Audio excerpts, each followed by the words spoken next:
W420radionetwork.com. Are you a fan of homemade edibles but don't like the weedy taste or the unpredictable strength of your baked products? Well, you need a guy to help you out. And if you're an amateur cannabis cook, say hello to the pro, Jeff, the 420 chef. Welcome to America's Cannabis Conversation. So happy to have you coming on board. Hey, how's it going? Thank you so much for having me. This is awesome. Yeah, well, when you were called the Julia Child of Weed or the Ganja Gourmet or the King of Edibles, that's quite a distinction. So tell me about the genesis. How in the world did you get into creating cannabis culinary edibles that are better because they don't smell or taste like cannabis? Well, I'll tell you, I started out like everybody else, basically throwing weed into brownies. Didn't really work so well. Then I did the next step. I started making cannabutter, canna-oil is the old-fashioned way in a crock pot. And ultimately, my edibles were very danky tasting. And, we were putting up with that because there was no reason not to, at the time. And then about, I'm going to say 12 years ago, a family member ended up being diagnosed with terminal brain cancer. And one of my friend's mother was simultaneously diagnosed with terminal ovarian cancer. And both of them wanted to medicate with cannabis, but they didn't want to smoke. They wanted edibles. And of course, I went back to my roots and I made edibles that were like the old tried and true. And the comment that came back from both of them was, all right, we felt it, but we hated the taste. Your food is always so good, but the taste is overpowering. We don't want to know we're medicating. If you can figure out a way to take out the taste, then, you'll have something for us. So it took me about 18 months to figure it out. Unfortunately, neither of them got to try it, but that was the catalyst to get me to figure out how to remove the compounds responsible for that weedy odor and taste in the edibles. The second part of it was they were saying, how strong is it? We don't even know how strong it is. You have to figure out, how to dose this. And this is really the genesis of the industry at the time. Nobody knew how potent their edibles were. They were just guessing, and a 500 milligram cookie was not rare at the time.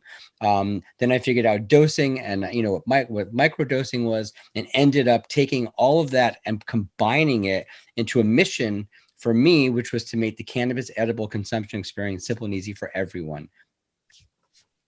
That's awesome. 500 milligram edible. I mean, you're going to become an astronaut, or you strap it on tight.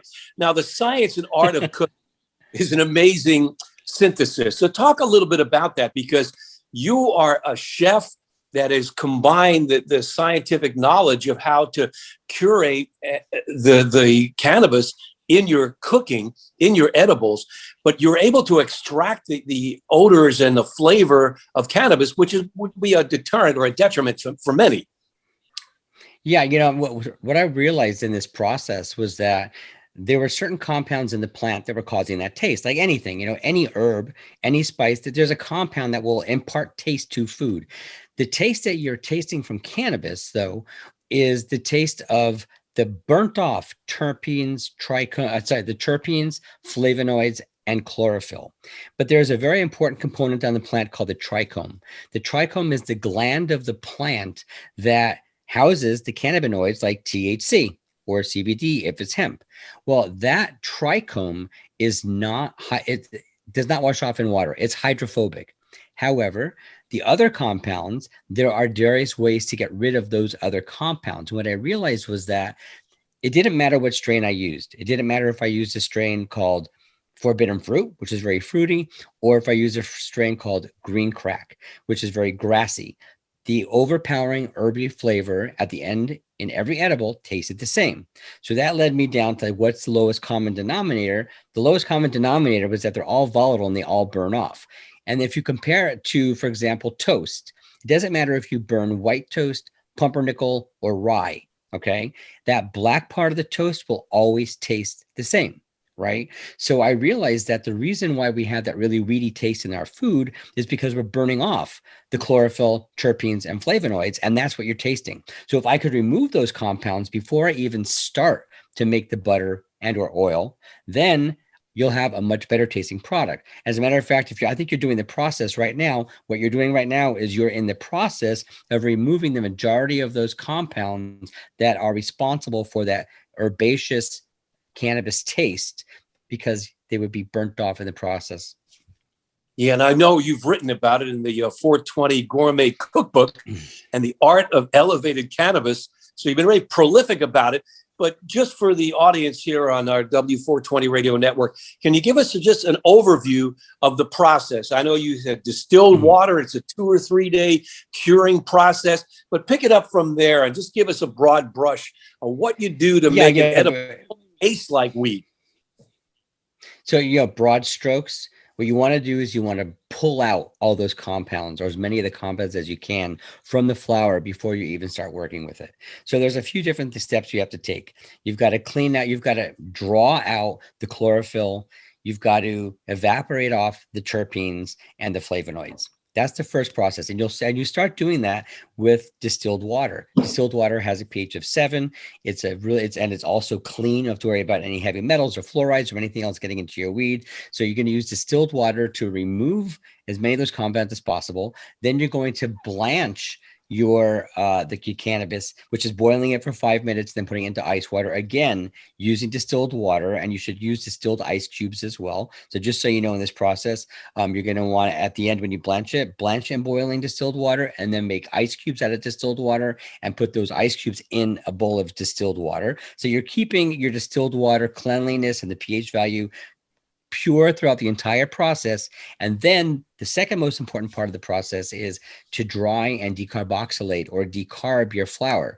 When you decarb your flower, what you're doing is you are removing the acid molecule from THCA. So when you get the plant in the dispensary, your buds, you could eat it all day long. You won't get high from it because it has THCA in it. It doesn't have THC. The THCA converts to THC in a low temperature and time environment. And then the final step of the process is basically to dry and decarb it in an oven, 240 degrees, for about 60 minutes or so, until you have your dried cannabis. And then you can infuse it into butter or oil. Okay, now you came up with something that's really clever when I think about the mystery of how potent is an edible. I know that there's labeling now for commercially produced edibles that you get at a dispensary, but your THC calculator, tell me how that works. Yeah, so one of the things that I realized was that if you're working with different strains that are different percentages, and you are infusing your butter or oil with different amounts of cannabis, your end result's always going to be different. You're not going to know ultimately what it really is, right? So I figured out a way. I actually worked with a lab on this. So what I did was I figured out that if you can take into account all the loss factors along the way. When loss, I'm talking about the loss of THC and percentage of the cannabinoids.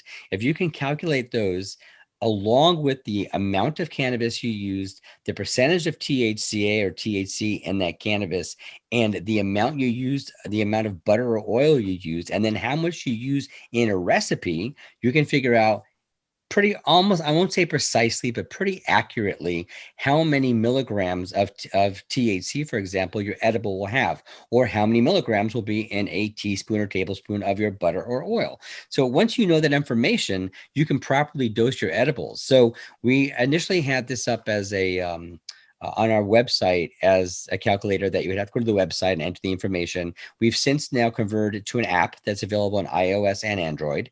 And all you have to do is know the percentage of your cannabis, the amount of cannabis you used. And when I say the amount of cannabis you used, it's not what you started with, because you'll know when you go through this process, if you start with 7 grams, at the end, since you're drawing out all the moisture and all these compounds, and then you're drying it down to its bare bones, that 7 grams of cannabis is probably going to end up to be about between 3.8 and 4.2 grams. So you're going to lose weight there, but you have to use your final weight, right? And the amount of butter or oil you used, you put that into the calculator, able to tell you just how potent your edible will be.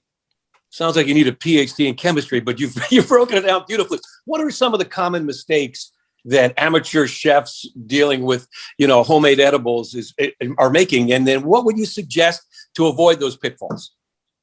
So I think one of the biggest mistakes that I personally feel is that they're just throwing their weed into butter or oil, not knowing much about their cannabis.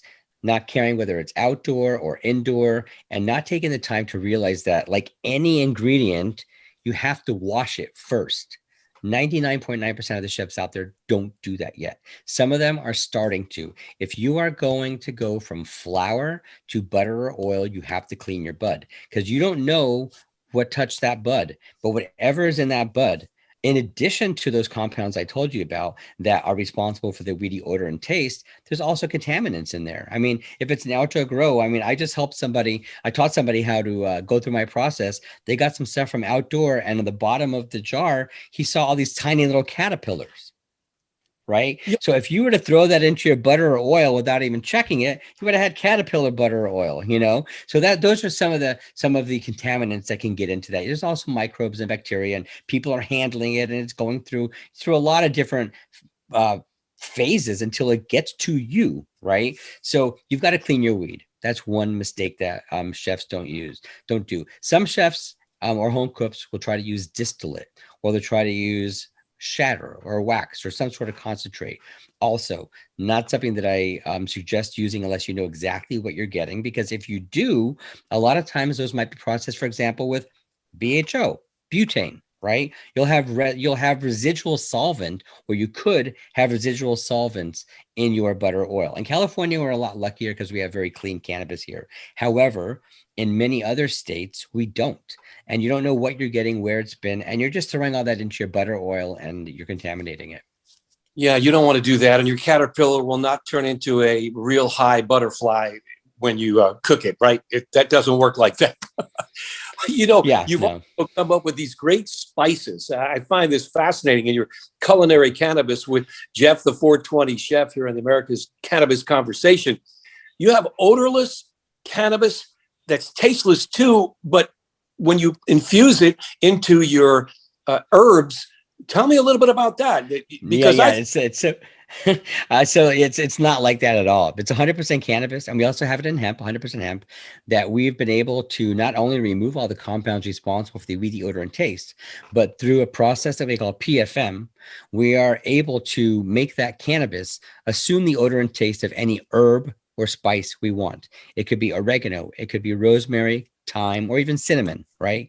And you can use that herb the same way that you would use, for example, oregano. So if you're used to, for example, sprinkling oregano on your pizza, right, then you can sprinkle our no oregano on your pizza, 100% cannabis, or on the hemp side, 100% hemp, get the benefits of CBD or the psychoactive benefits of THC just by sprinkling it on your food and eating it. It also, because of the way that we process it, it has a very quick onset time of 20 to 30 minutes, which is much faster than the hour and a half to 2 hours that it usually takes for most edibles to kick in. So you'll know how it's going to make you feel after about half an hour. Cool. And I noticed you have like a low grade, medium grade, and a high grade in terms of potency. So you get a packet of these herbs, which are surrogates for the rosemary, thyme, and oregano, but you can get light, medium, or serious, right? Yeah. I mean, so we're actually right now packaging it in jars on the hemp side with a little tiny teaspoon that'll tell you, this quarter teaspoon is going to be, let's say, 5 milligrams of CBD in this teaspoon. On the THC side of it, though, we're actually pre-packing it. So you'll be able to know whether it's a 2.5, 5, or 10 milligram little packet that you can sprinkle on your food. That's cool. Now, I understand you've done some catering, like the fact that you're in LA, Hollywood's happening, cannabis is, very well received. Tell us a little bit about some of your experiences with the celebrity in the cannabis world. Well, I can't talk about most of them because I sign NDAs, but what I can tell you is the best one I can talk about, and that's Kate Hudson. So I catered the desserts for her 40th dinner party. And the only reason I can talk about it is because E! Online outed us and said that we did the desserts for her party. But we do a lot of celebrity stuff. We work with rappers, doing launch parties and stuff like that. Since COVID, it's kind of, pretty much calmed down. It's just starting to pick up again. Now that, many of us are vaccinated, thank God, here in California, and things are changing and restaurants are open. So, we've started doing our parties again, but we had been pretty much on hiatus for about the last 10 months. Yeah, I know. And it put on hold your plans for a a special restaurant. So tell me, is it Budberry that you were launching? Well, yeah. So we got the license under the name Budberry. Then it was going to be called Monica's House. Right now, I have no clue what's happening with that. Everything is on hold on that side of things. But I am working with other lounges and restaurants that are going to be opening, hopefully sometime before 2022. I'm coming up with a really cool plan for West Hollywood to really make cooking with cannabis exciting, to make West Hollywood a destination for cannabis infused edibles, and to give each one of these restaurants something really special that they can hang their hats on. And it's cool because so many people would like to experience this, but they don't know how, where, or what's okay. So, but the laws do preclude you from selling alcohol where cannabis is consumed. Talk a little bit about some of those, legal obstacles that you have to navigate. So it's interesting, but it's not so cut and dry. If a restaurant or lounge has two separate addresses, technically they can sell alcohol out of one address and cannabis out of another. So there are properties here that have, they're just side by side, and you can just make a wall inside and with a doorway, alcohol on one side, cannabis on the other. So that's going to be interesting to see how that works. On the cannabis side, though, we are not allowed to cook with cannabis and serve it to the consumer. So that's one of the reasons why these herbs actually, how they came about, where, the process is you've got to give them food that can then be infused. So either you can give them a piece of chocolate, throw it into a fondue and infuse your fondue yourself, or you can give them a pizza and you can sprinkle, some infused olive oil on it and again, infuse it yourself. Or you can give them a more culinary experience and say, hey, our Rosemary Jane potatoes are pan roasted potatoes with our Rosemary Jane culinary cannabis that you get in a little packet that you put on yourself. So we're now looking for licensees for these products. There's patent pending. So, the culinary cannabis is patent pending. So, we're able to now go out there and look for licensees to help us manufacture that, to get it into the hands of these restaurants when they open in 2022. Yeah, it's such a curious set of rules and regulations that we have. Right? You can infuse it with a seasoning, but you can't cook it in there and serve it. That seems pretty bizarre. What is your favorite recipe? What is your go-to? And tell me why, in given situations. If you want to chill, or do you want to get a little more high-energy, sativa-oriented experience? So I'm going to blow your mind right now. There's no such thing as getting a different high from sativa or indica. That's a marketing ploy that was developed about 10 years ago, saying that sativa is going to make you feel more relaxed and indica is going to make you feel more upbeat. It's not true. What makes you feel the way that you feel with cannabis are the combination of the trichomes and the ripeness of the trichomes combined with the other cannabinoids, as well as the flavonoids, terpenes, and chlorophyll. Okay, so the ripeness of the trichomes are the most important part for me. The reason is because I remove the chlorophyll, flavonoids, and the terpenes. I remove the entourage from the entourage effect. The entourage effect are all those things I mentioned combined. But if I'm removing the chlorophyll, flavonoids, and terpenes, and all this left of the trichomes, then I can base the feeling on the ripeness of the trichomes. So let's compare it to a banana. Okay, you have a banana that's yellow with a little green on top, that's perfectly yellow, and a banana that is got black spots on it. The 3 stages of ripeness, right? Well, cannabis, the trichomes on the cannabis are the same. They start out clear and glassy. That's a green banana, right? Then they start moving towards milky. The milky trichomes are like the yellow banana. So if you harvested your cannabis when the trichomes are milky with a touch of clear, then it's going to be more uplifting. But if you let it go towards the end, when it starts to ripen and the trichomes are amber, that's like the yellow banana with black spots, right? It's going to be sweeter, but it's also going to put you to sleep. So it's the effects are coming from the ripeness of the trichome when it was harvested, as well as the combination of the effects from the chlorophyll, terpenes, and flavonoids. So again, that's where you get that from. The indica and sativa are really just a phenotype of the plants and where they originally came from. Consider my mind duly blown. That is very cool. Well, they know the banana, when you get it really ripe, has got much more sugar because everything has just over ripened, right? And that's the correct local process. So that's a great analogy for the weed world. That's fascinating, Jeff. So what's on the horizon for you? I know we can reach you at jeffthe420chef.com. You hope to get your edible home going soon. But what else where are you up to? So there's a lot of things. I mean, my classes are a big thing. They were a big thing for COVID. I did a lot of, and I still do a lot of virtual classes. Now I'm starting to go to people's homes again, but for the most part, we're doing classes online, just like this, Zoom calls and teaching people, number one, how to make great tasting canna-oil and cannabutter, right? And then number two, taking that canna-oil and cannabutter, how to infuse it properly into your edibles and figure out the dosing. On the other side of it, we've got our Culinary Cannabis that's coming out. Called Free Leaf, but that's under license. So we're going to be licensing companies to manufacture it all over the country and hopefully all over the world. And then the next thing we're doing is we have a brand called Scarborough Fair, which is our hemp version of the same thing, where you can buy, hemp is inherently infused with CBD. It is CBD. So we're not infusing anything. We're literally just taking hemp and creating a CBD product that you can use as an herb. So that's Scarborough Fair. My Instagram is always pretty big. It's Jeff the 420 Chef on Instagram.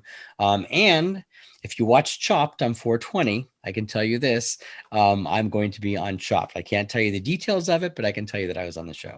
Oh, that is sweet. And that's great stuff. And I know you're doing it with your heart. You're leading with your heart, because initially this was to help somebody battling cancer treatment and the like. So, and your plants over pills t-shirt, I think personifies the spirit that you bring to the show. That's great. Thanks you very so much. I appreciate that. Awesome. Yeah, Jeff, the 420 Chef, the only cannabis chef in the world specializing in cooking and baking with specially crafted strains of specific marijuana for light tasting and tasteless cannabinoids or cannabutters and canna-oils. That makes you quite the unique guy. Awesome stuff. This is the W420 Radio Network. You can check us out there for more and go to W420radionetwork.com and archive. Rich Walcoff with Jeff, the 420 Chef.